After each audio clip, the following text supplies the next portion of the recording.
So, hi guys! Welcome again to my channel. So, it's me, Lulu, ang inyong Lala Lulu. So, eto, gagawa ulit tayo ng cake and this time, it's Roblox theme cake. Madami na sa inyong gumagawa nito at ang gagawin natin for today's video is all paper toppers. Wala tayong ilalagay na fondant details kasi mura lang naman ang bigay natin dito sa cake na to. And mostly ganito ang inyong mga ginagawang cake na nakikita ko sa iba kasi easy itong gawin. Ayan.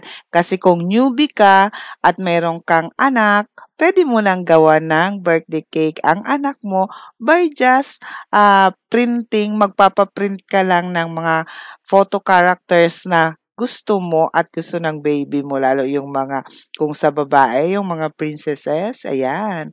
Kung sa lalaki naman, ito nga na Roblox, tapos yung Minecraft, ang daming characters. So, hindi na kayo mamumroblemang gumawa pa sa fondant. Siyempre, pag fondant, ibang usapan yun at iba rin presyo kung kayo naman ay o-order. Open naman po itong ating gift cakes. Ayan. So, pwede tayo, nagpapa-order tayo. Message nyo lang ako sa Facebook dahil madali tayo doon magkakakonect. Okay? So, eto na nga, preparing the cake. Siyempre, binake natin ang cake. Ako, I usually bake my cakes a day before ng pag-prepare ng paggaganito, ng paglalagay ng filling.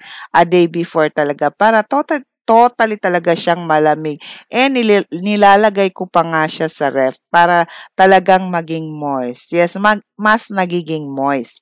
At ito naman nga, tip natin sa mga beginners na lagi kayong mag-crumb coating. So, ganito yung crumb coating, konting frosting lang, tapos iikot nyo sa cake nyo para mas malak yung mga crumb coats. So, diba, mga time ng lola nyo, malak ang mga crumb coats para hindi na sila maglaglagan. At kung makikita nyo, wala akong nilagay dyan na sago straw or whatever kasi nga, 1 tier lang naman to.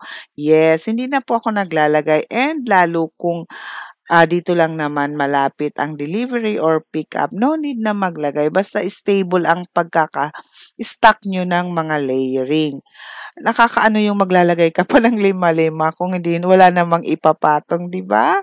So, ako hindi talaga ako naglalagay. Ganyan-ganyan talaga kahit noon pa. Minsan, kung medyo hindi ako komportable ba na sa cake na baka gumalaw-galaw, doon ako naglalagay ng mga sago straw.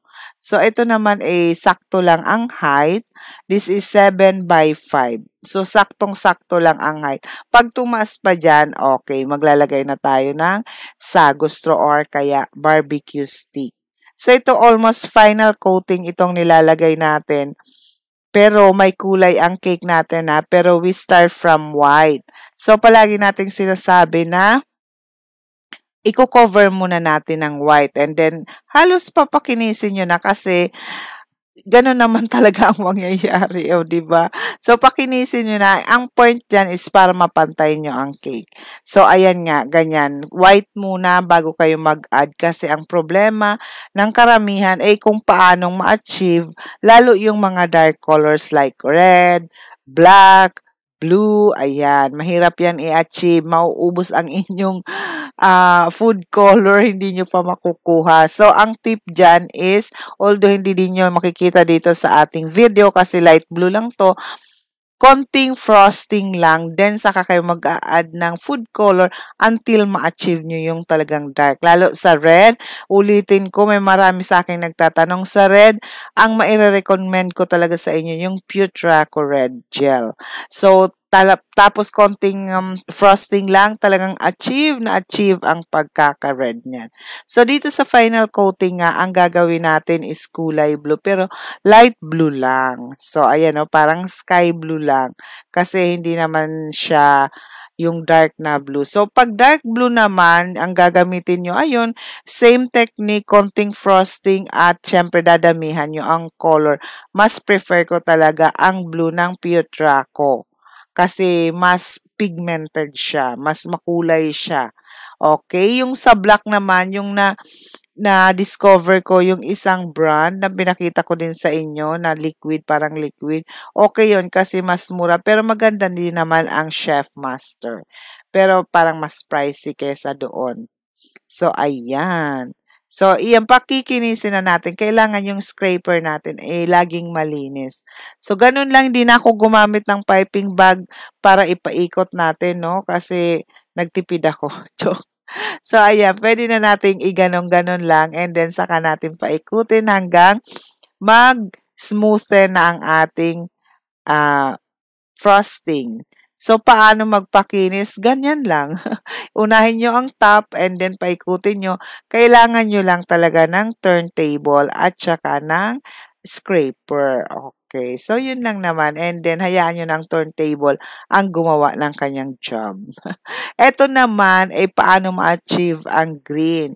So, dinidedicate natin to sa mga newbies kasi alam ko marami na ang marunong sa inyo yan at matagal na din tayo nagbibigay nitong mga tip na to is blue and yellow. So, pag combine mo lang ang blue and yellow, the result will be green. So, kung halimbawa katulad niya nag-yellow-green siya, ibig sabihin kulang pa ang kulay blue. So, dagdagan nyo yan.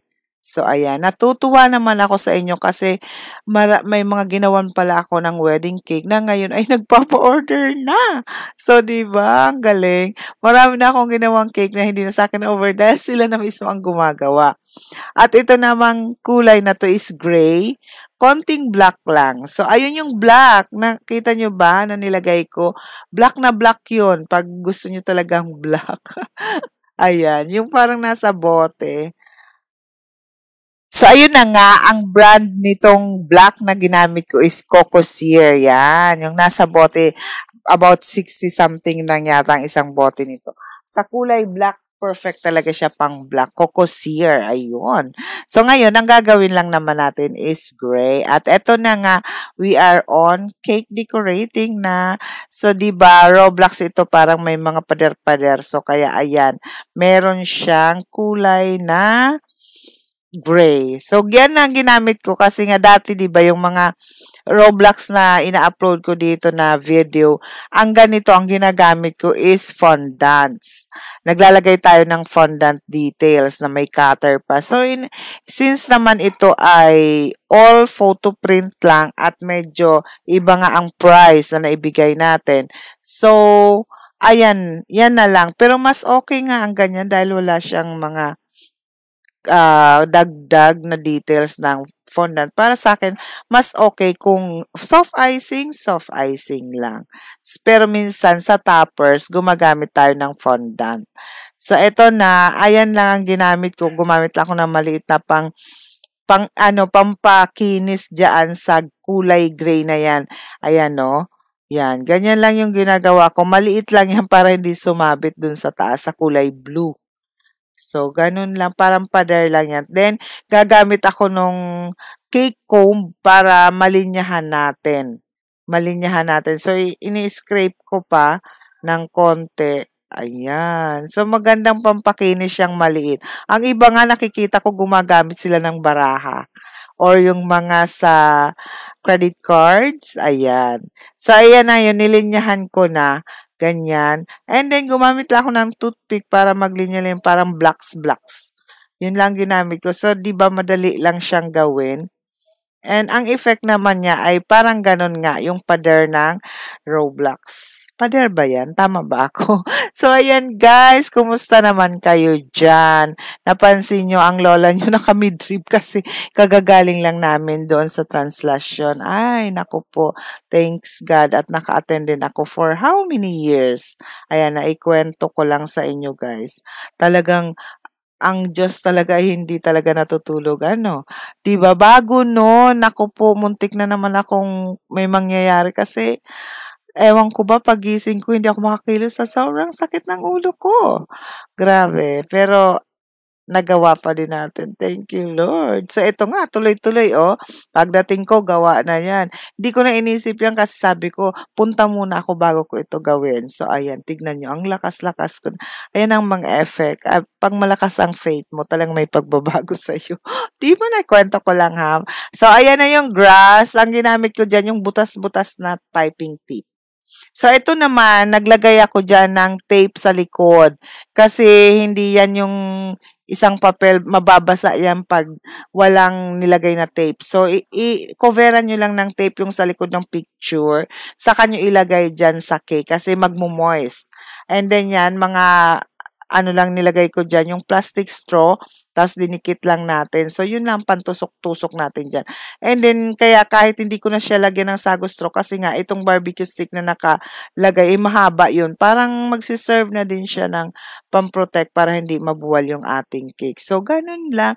Ayan. So, very easy lang ang ating cake at binigay ko lang ito ng 1,250. May kasama na siyang cupcakes as free.